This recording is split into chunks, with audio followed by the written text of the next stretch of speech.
రాజమండ్రి నగరంలోని నగరపాలక సంస్థ వారు ఎంతో ప్రతిష్టాకరంగా ఏర్పాటు చేసిన హెరిటేజ్ లైటింగ్ పరిస్థితి ఎంత దారుణంగా ఉందో మీరు చూడండి. ఫస్ట్ జాంపేట వరకు వద్దాం. జాంపేటలో ఈ పోల్ సుమారు ఏడాది క్రితమే, అంటే ప్రారంభించిన కొద్ది రోజులకే విరిగిపోయింది. ఇది ఎప్పుడు పడుతుందో ఎందుకు ఉందో గాను ఎవరికి అర్థం కాకుండా ఇక్కడ పెట్టారు.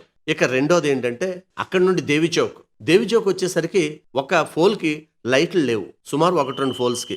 దాంతో పాటుగా ఇక్కడ ఈ హెరిటేజ్ లైటింగ్ పోల్ ని సుమారు ₹1,00,000 విలువ చేసే పోల్ ని ఈ వ్యాపారి ఎలా ఉపయోగించుకుంటున్నాడో చూడండి, ఎంత దారుణంగా ఉందో. మరి ఇది వాళ్ళ వ్యాపారాన్ని మేము తప్పు పట్టడం లేదు, కనీసం అధికారులకు ఎందుకు కనిపించడం లేదు?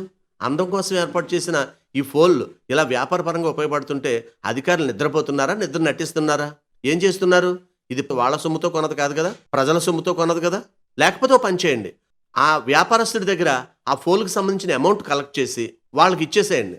ఆ పోల్ తీసేసి చక్కగా ఒక షాప్ అయినా కట్టుకుంటాడు ఆ ప్లేస్లో. ఇది నా మాట కాదండి, ప్రజల మాట.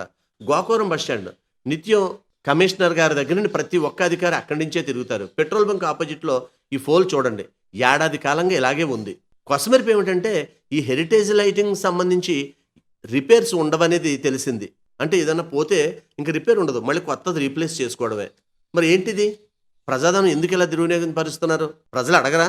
దయచేసి గమనించండి, ఒక ముఖ్య మనవి. మేం ప్రసారం చేసే నిర్లక్ష్యం కార్యక్రమం ఏ ఒక్కరిని అవమానపరచాలని గాని తక్కువ చేయాలని గాని మా ఉద్దేశం కాదు. కేవలం రాజమండ్రి నగరం బాగుండాలని మా ఈ నిర్లక్ష్యం కార్యక్రమం ముఖ్య ఉద్దేశం. ఇలాంటి చాలా ఉన్నాయి, ఇంకా దాచాం కుప్పలుగా.